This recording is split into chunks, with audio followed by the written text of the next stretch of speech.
Hola, muy buenas tardes. Gracias por estar con nosotros aquí en Conciencia Médica. Hoy es miércoles 7 de agosto y vamos a tener un tema muy interesante. Primero vamos a ir a una cortinilla, regresamos y vamos a dar inicio al programa.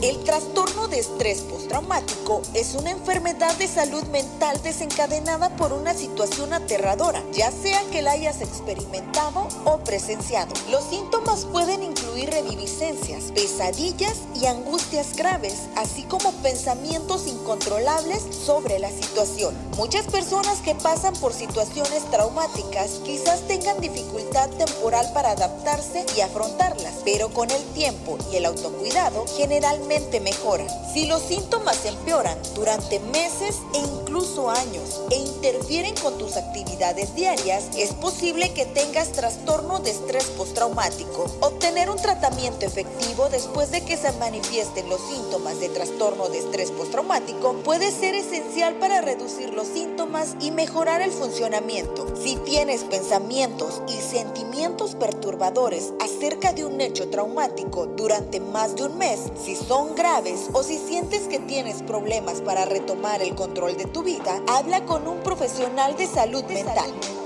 Recuerda que tu salud es primero. Hoy en Conciencia Médica te invitamos a conocer más acerca de este trastorno y cómo tratarlo. Acompáñanos.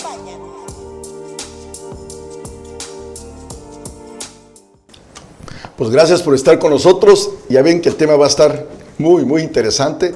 Hay que empezar a hablarle a todos los amigos, a la familia, para que vayan viendo qué es esto y cómo podemos tratarlo, porque tenemos un invitado de lujo. Pero antes de ir, quiero comentarles de nuestro periódico, que hoy miércoles 7 de agosto, qué es lo que ha pasado. Primero quiero empezar con algo que sí tiene que ver algo con salud, pero no tanto, que es la luz. Se está yendo la luz, hay cortes de luz por todos lados aquí en Tuxtla. El servicio muy malo, pésimo, a pesar de que cobran muy caro, pero gracias por las nuevas administraciones que, bueno, si es problema de salud, porque hay personas que tienen sus aparatos para estar enfermos, por hemodiálisis, por ejemplo, que hay, y luego concentradores, que si no hay luz, pues bueno, lo que quieren es hacer menos, ¿no? Que hayamos menos gente y lo van a lograr. También queremos saludar y felicitar a nuestro amigo Zoé Robledo por este gran reto del IMSS, que van a hacer cosas novedosas, lo está anunciando en el periódico Diario de Chiapas, véalo, está muy interesante. Y estamos viendo que hay varias cosas de salud, como Melgar dice que el impacto ambiental, pues ojalá y se aplique de lo del plástico. Eso es muy importante, pero hay que ver cómo lo va a sustituir y dar auge a las empresas que puedan generar bolsas de papel o de tela que son reciclados. En Chiapas no tenemos industria y sería una gran oportunidad para todas aquellas personas que les interese y que el Estado dé facilidades para inversión. Eso es muy importante. También dice agua y carreteras prioridad en el noroeste, pero nosotros también necesitamos mucho de eso, de buenas carreteras, que hay algo, sin duda, pero el mantenimiento es malo. Y el agua que está contaminada, pues ya lo han visto en otras ocasiones en nuestro periódico, nuestros reporteros que anuncian que las playas en Chiapas están contaminadas. Imagínense, no hay un turismo tan grande y contaminadas. Eso quiere decir que no hay cultura cívica, ¿verdad? Está muy mal, estamos muy mal los chiapanecos, mal las personas, mal los maestros, porque son los que deben de orientar a los niños. Ya los papás ya están perdidos, pero los niños sí hay que educarlos y enseñarlos cómo prevenir. Bueno, yo soy su amigo el doctor Jorge Cisneros de Clínica Numedics y pasamos la voz a mi amigo el doctor Humberto Hernández Rojas para que nos presente a nuestro invitado. Muy buenas tardes. Estamos en Conciencia Médica, soy el doctor Humberto Hernández Rojas de Clínica Maternidad Santa Cecilia. Un tema importantísimo por la temporada en que estamos cursando, no solamente en Chiapas, en toda la República, sino en el mundo. El estrés postraumático que nos lo ocasiona todo lo que está sucediendo, la violencia, las muertes o los feminicidios, el estrés de las poblaciones que están ya casi en la guerrilla completa aquí en el norte del estado de Chiapas. Y eso lo platicamos con el doctor Almanza, que es nuestro invitado. Bienvenido, doctor, muy buenas tardes. Gracias por estar con nosotros. Doctor Humberto. Gracias, doctor Cisneros. Para servirle, Un gracias tema por estar tan con nosotros. importante y como usted es coronel, nos lo va a llevar de la mano, aparte de ser psiquiatra, perfectamente el tema. Pero vamos a hacer una pequeña introducción y ponemos la siguiente imagen, por favor. El estrés postraumático complejo, ese es el tema que vamos a tratar. Es un trastorno psicológico que ocurre como consecuencia de sufrir varios episodios traumáticos, sobre todo durante la infancia, los cuales disminuyen e imposibilitan el desarrollo neuronal. Es una enfermedad de salud mental desencadenada por una situación aterradora que haya experimentado o presenciado. Los síntomas pueden incluir pesadillas, angustia grave, pensamiento incontrolable sobre la situación, baja autoestima, pensamiento negativo contra el mundo y a veces hasta hacerse un autosecuestro, de que se encierran en sí mismos y se quedan en la casa por el temor de salir y convivir con la gente. Está relacionado con el abuso sexual, víctimas de acoso, secuestro, prisioneros de guerra, que es ahí donde tenemos el tema más importante también, que es lo que nos está sucediendo en el Estado por las guerrillas que existen entre el narcotráfico, la explotación laboral, campos de concentración o por secuestro. Incluyen sentimientos de terror, inutilidad, impotencia, reviven constantemente el trauma que hayan sufrido con sueños, pesadillas, sudoración, palpitaciones y lo que les comentaba, el autoencierro. Este tema importante lo va a desencadenar el doctor José de Jesús Almanza Muñoz, originario de la Ciudad de México, estudió en la Universidad del Ejército y Fuerza Aérea, tiene la especialidad de psiquiatría realizada en el Instituto Nacional de Psiquiatría, hizo el posgrado en el Hospital General de Massachusetts, Universidad de Harvard, y presidente actual del Colegio de Neurociencias del Estado de Chiapas. Doctor, la plática la vamos a llevar lo más cómodo que se pueda, porque nada más nos dan 45 minutos, ¿verdad, Jorge? Así claro, que el programa es todo suyo. Bien, pues agradezco la invitación. Efectivamente es un tema pues que nos lleva a hablar de las diversas situaciones de violencia que vive la población. Voy a contrastar lo que es el estrés postraumático simple con el denominado estrés postraumático complejo. El estrés postraumático simple o clásico es el que vive una persona que se expone a una situación en la que su vida está amenazada o está amenazada su seguridad emocional.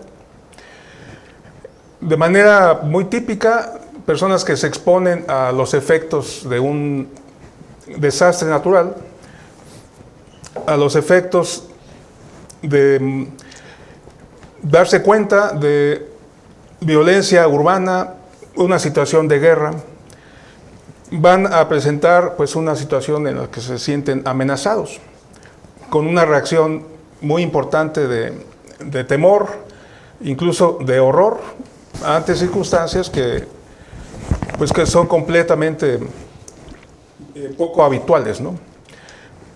Esto va a generarles, vamos a avanzar con algunas imágenes.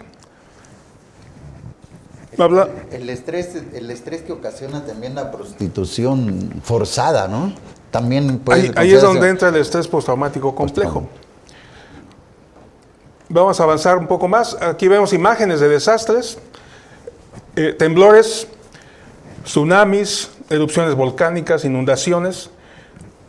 Pues tienen un impacto tremendo sobre la psicología humana, y a esto se suma la violencia que el hombre provoca.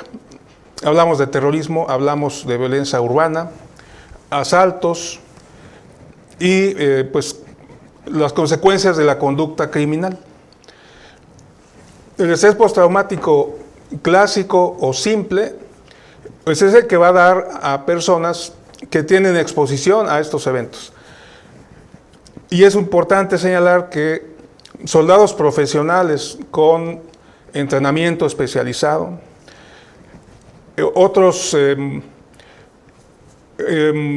servidores como bomberos, policías, presentan estos cuadros clínicos a pesar de su entrenamiento. También lo puede presentar población civil, porque está expuesta a fenómenos naturales o a situaciones de violencia urbana, e inclusive la guerra, como sucede con la población de Ucrania en estos tiempos. En un contraste tenemos lo que es la violencia interpersonal. En la violencia interpersonal, pues tenemos un elemento en el que personas cercanas,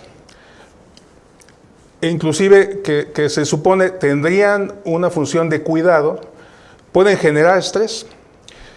Hablamos de situaciones de violencia de pareja, situaciones de maltrato infantil, situaciones de acoso laboral, en donde las personas expuestas a esto no pueden fácilmente alejarse de esa situación. Se entiende que un niño no puede dejar de ir a la escuela, no puede irse a otra casa porque en su casa ve violencia doméstica. Y seguramente personas que sufren acoso laboral no pueden simple y sencillamente cambiar de trabajo de un día para otro. Eso de los niños es importantísimo, porque cuando el matrimonio empieza a gritarse y a pelear, se olvidan que hay terceras personas que se le van a dañar a su futuro, ¿no? Y cuyo desarrollo emocional está en curso, sí. y se va a ver seriamente alterado. Esta imagen es muy importante. Tenemos del lado izquierdo una imagen de un soldado profesional que necesariamente tiene un entrenamiento y que puede sufrir estrés postraumático. Hay síntomas ahí enumerados: sensación de amenaza, síntomas evitativos, se busca no pensar en lo que sucedió. A pesar de eso, las memorias traumáticas están presentes y generalmente es un trauma único. Igual podemos imaginar a alguien que vivió uno de los temblores enormes que ocurrieron en nuestro país. Por ejemplo, el de 1985, fue muy severo, excesivamente traumático, y se repitió hasta cierto punto con esa misma severidad 30 años después. Pero generalmente es un trauma único. Vamos a volver al anterior, por favor. En cambio, una persona que sufre violencia interpersonal en una situación de pareja, en una situación de una familia disfuncional, de una familia con conductas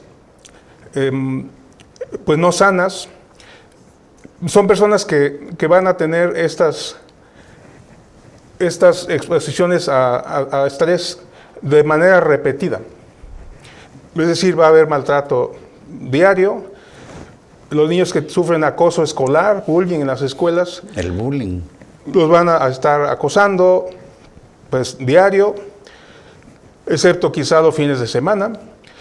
Las personas que sufren acoso sexual en los trabajos, pues son eventos que se repiten. Y lo más drástico es que en el caso de parejas, en el caso de familias, aquellos que se supone deben velar por el bienestar, por la tranquilidad, por la armonía del hogar, a veces son los perpetradores de este tipo de violencias. Si pueden ver, se repiten los mismos síntomas que le pasarían, por ejemplo, a un bombero, a un policía o a un soldado. Pero además hay otra lista de impactos sobre las emociones. Las personas llegan a tener síntomas físicos, dolor muscular, fatiga, cansancio, insomnio.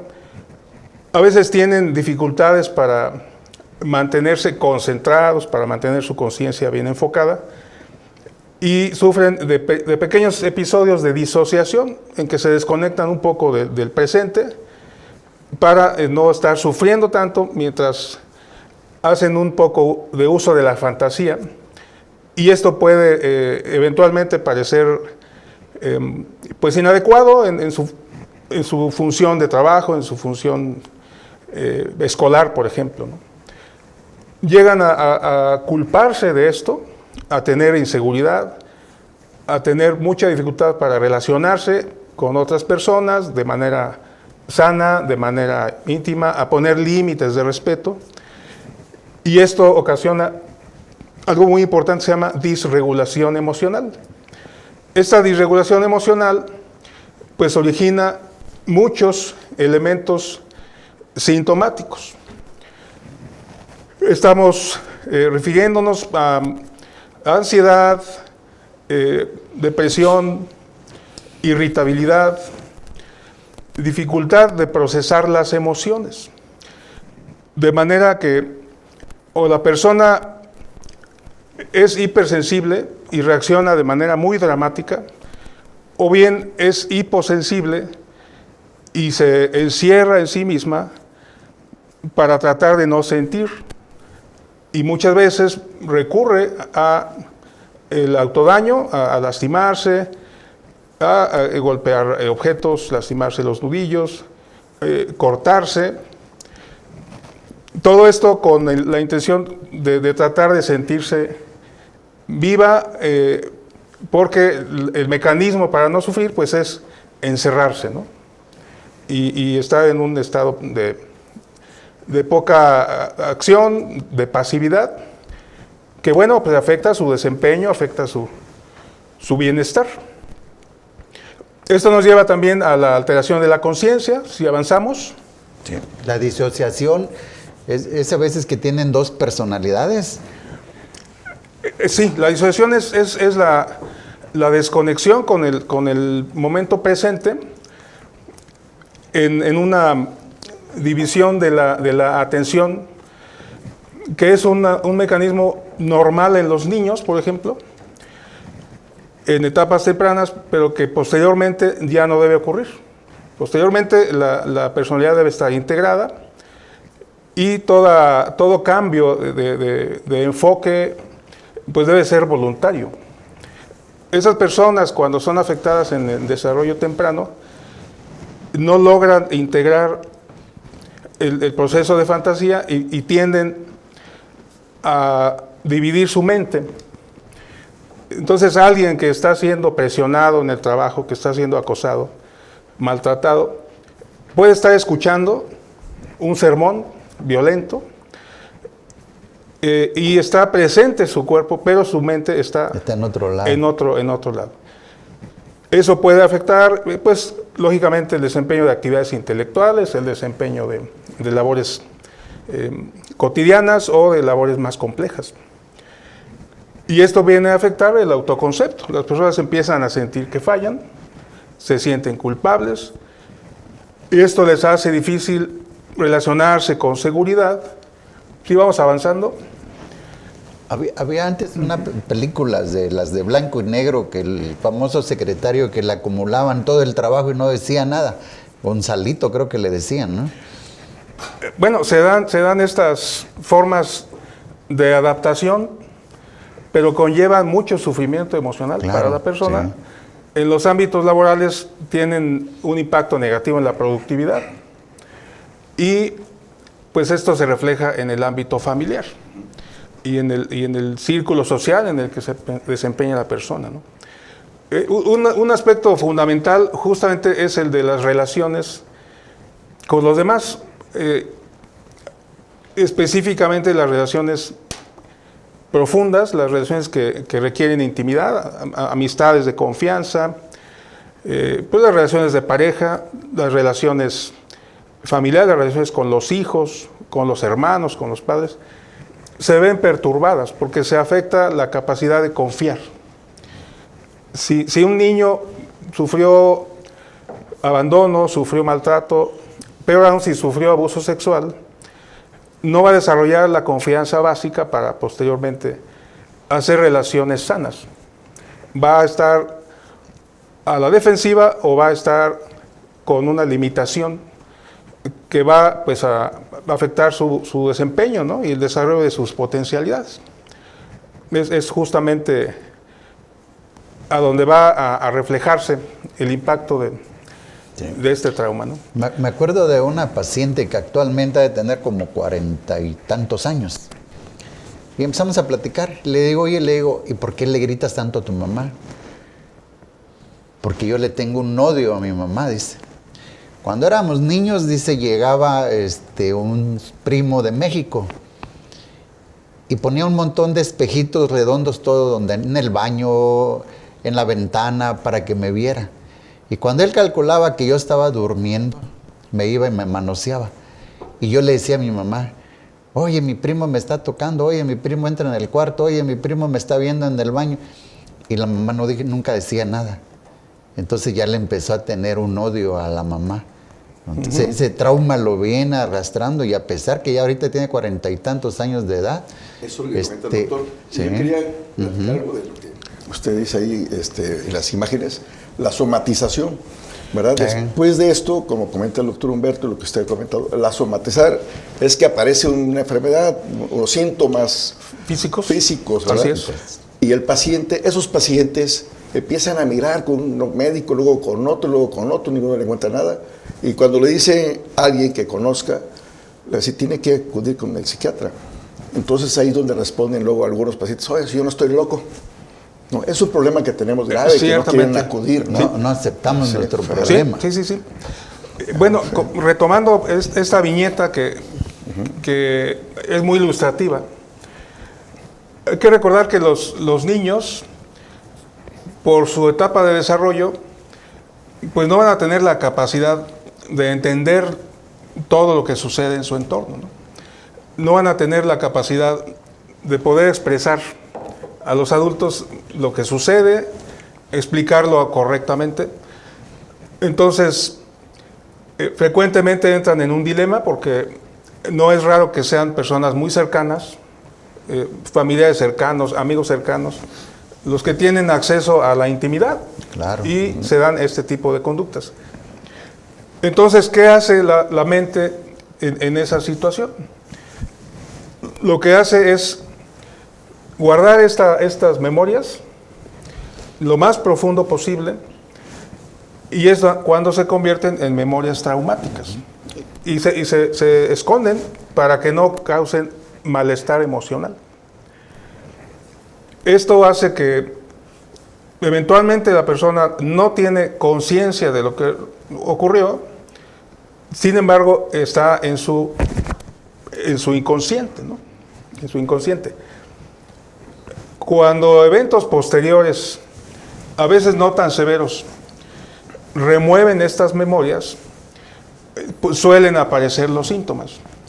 Y no es raro que aparezcan síntomas somáticos. Hablamos de síntomas aislados a veces, cefalea, dolor muscular, fatiga, adormecimiento de alguna parte del cuerpo, que la persona no se explica, ¿no? Y efectivamente, como mencionaba el doctor Cisneros, acuden con los médicos exploran, entrevistan, envían estudios, y generalmente encuentran a una persona sana, con parámetros clínicos pues apropiados, y es un punto muy importante el cómo hacer una referencia para atención de salud mental, porque pues las personas son sensibles, todavía hay dificultad, hay cierto estigma en que sean canalizados con un psicólogo o con un psiquiatra. Entonces es muy importante cómo se les plantea esto, para que tengan acceso a una atención que es la que requieren, ¿no? La que requieren. Y no es raro que haya un verdadero peregrinar con pruebas pues de todo tipo, ¿no? Electrocardiogramas, pruebas de esfuerzo, algunos estudios incluso invasivos. Sí, claro. Sí. Y no es raro que haya alguna cirugía indicada porque la persistencia de síntomas pues hizo suponer algún diagnóstico, ¿no? Entonces, esta es una de las partes más difíciles, porque esos traumas que no se resolvieron a diferencia de los traumas que vivimos y que sí logramos resolver. Hay una serie de traumas que son traumas que se pueden procesar y que se integran a la experiencia de la persona y que van a ser parte del crecimiento. Esos son traumas que se resuelven. El trauma complejo, los recuerdos traumáticos no se resuelven y entonces pueden persistir por muchos años, ¿no? Claro. Esa es una situación importante que, pues a veces alguien dice, bueno, pero esto sucedió hace 20 años, hace 10 años. Para el cerebro, estos elementos tienen el mismo funcionamiento fisiológico. Entonces el cerebro lo procesa como si hubiera ocurrido ayer. Por ejemplo, la infidelidad.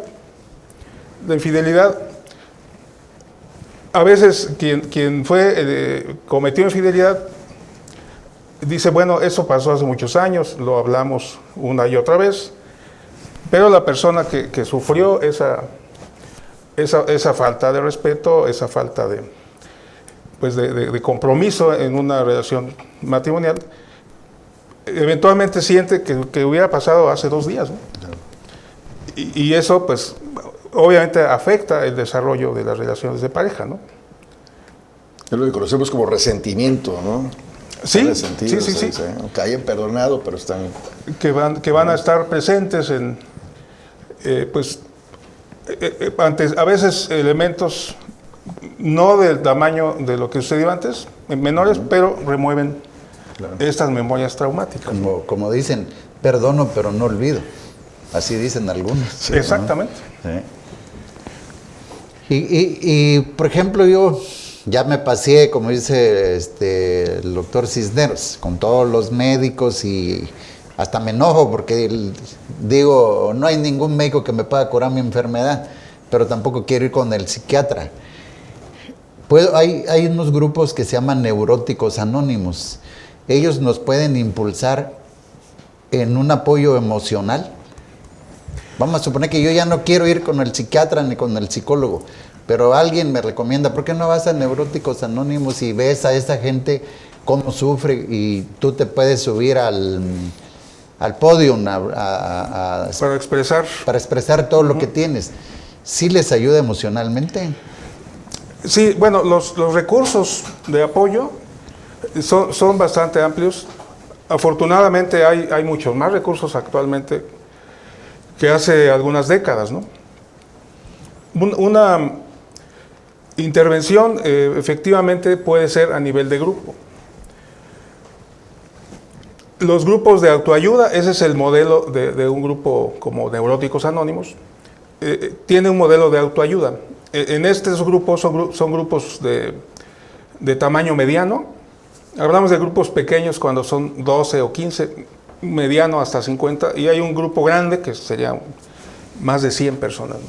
Entonces el grupo de Neuróticos Anónimos favorece, anima la expresión, hay cierto grado de anonimato, y esto ayuda a que la persona pueda hacer una abreacción, o sea, abrir sus emociones, hablar de estas emociones en un ambiente en el que no va a haber juicio, no va a haber crítica, y que pueda además pues identificarse con otras personas que pudieran ya estar avanzadas y darle cierta certeza de que hay un camino, ¿no?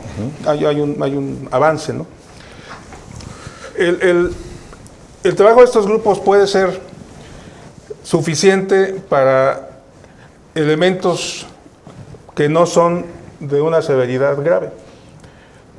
La persona puede con esto calmar su ansiedad, mejorar su sueño, mejorar algunos aspectos de sus relaciones, pero a veces estos grupos no son suficientes, ¿no? Oiga, doctor, generalmente el tiempo se pasa rapidísimo, vamos a ir a un corte. Y a usted que nos está viendo, Si tiene alguna duda, pregunte, aproveche a nuestro invitado de lujo para aclarar sus dudas. Regresamos en Escríbanos sus dudas.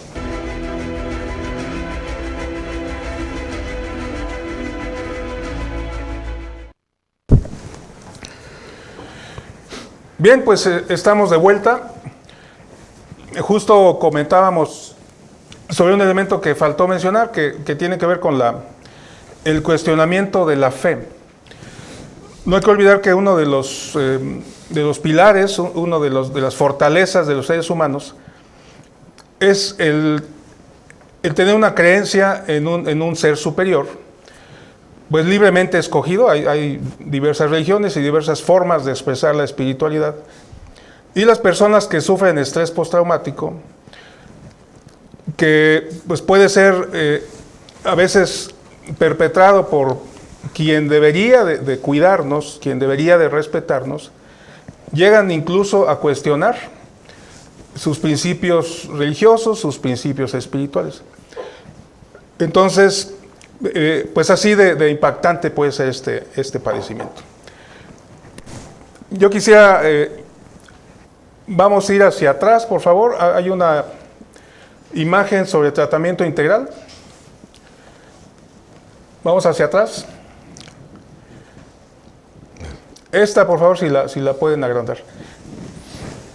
Voy a tomar un par de minutos para explicarles cómo el cerebro procesa los estímulos traumáticos. Tenemos una imagen en la que se ve el hipocampo y la amígdala. Están en una región que es el sistema límbico. Esta región es una especie de tránsito que dirige la llegada de estímulos al cerebro.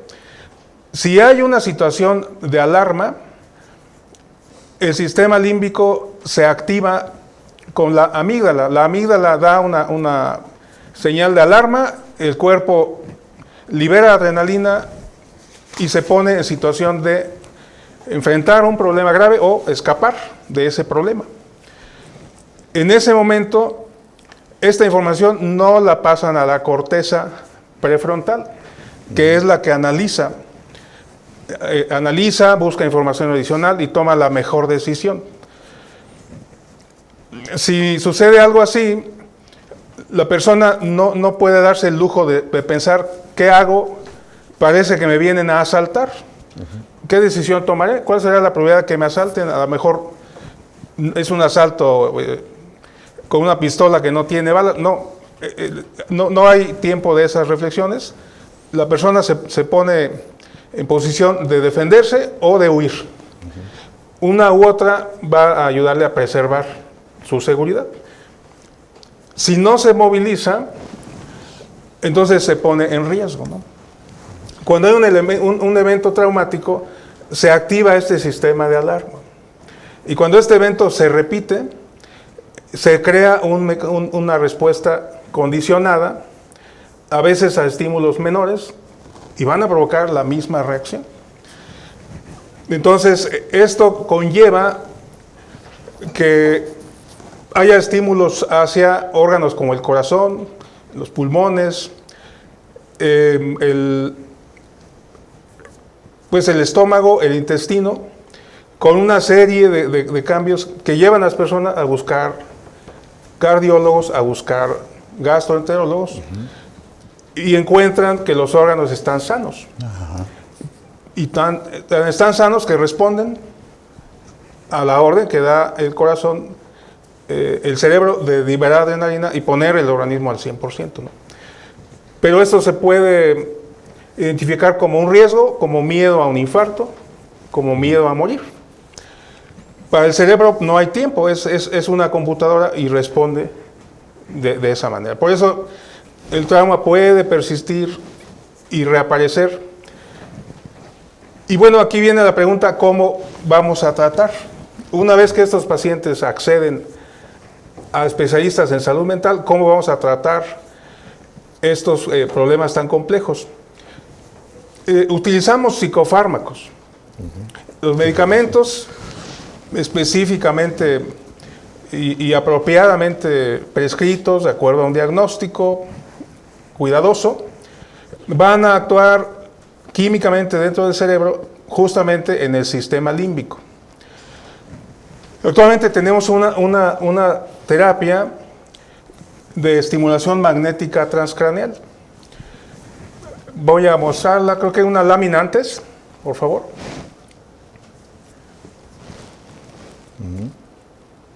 ¿Podemos decir una lámina antes? Es lo más avanzado que hay ahorita, ¿no? Ese tratamiento. Sí, vamos a buscarla, es donde hay un video que se va a... Creo que es un poco más Recuerdo el video. atrás. Y que no corre el video. No, adelante.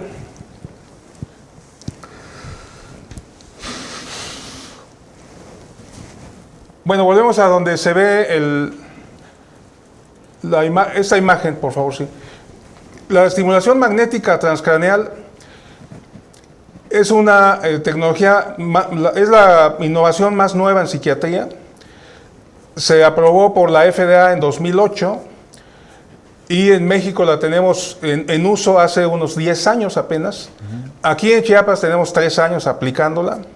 En el Instituto Avanti, que es en donde pues nosotros atendemos a nuestros pacientes aquí en Tuxtla. Esta bobina crea un campo electromagnético, emite pulsos electromagnéticos dirigidos específicamente a determinada área del cerebro, regula los neurotransmisores y contribuye a estabilizar los síntomas de ansiedad, insomnio, dificultades cognitivas. A la larga va a estabilizar el sueño y este efecto pues se suma al efecto de los medicamentos. Hacen sinergia y el complemento es la psicoterapia. La psicoterapia trabaja en la corteza prefrontal, básicamente es justo atrás de la frente, que es el área del cerebro pensante, el cerebro lógico, el cerebro que razona, en donde en un ciclo de sesiones con un psicólogo se analizan situaciones, los pacientes reconocen ciertos patrones, modifican algunos aspectos, mejoran sus relaciones, comprenden, una vez que se puede hablar de esto, traumas antiguos, procesan los traumas actuales y pueden hacer cambios positivos para su vida y en sus relaciones con los demás. Sí. Me imagino que se pone una especie de casco, ¿no? Hay zonas especiales donde va a irse la transmisión del equipo. ¿Qué tiempo puede quedarse en la transmisión eléctrica, digamos, del aparato? O sea, se ha de dividir en segmentos, ¿no? En la parte del cerebro. Sí, están identificadas las áreas. Menciono dos que son muy importantes. Cuando queremos disminuir la ansiedad en un paciente que tiene una crisis de angustia severa, se le coloca una estimulación en el lado derecho de su cerebro.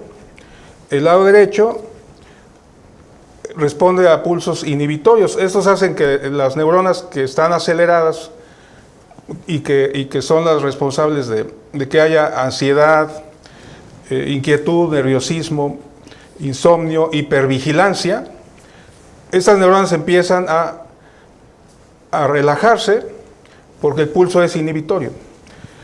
En pacientes que están muy deprimidos, que tienen apatía, que tienen dificultad para empezar su día, para mantener el ritmo, se les da una pulsación excitatoria que es en el lado izquierdo.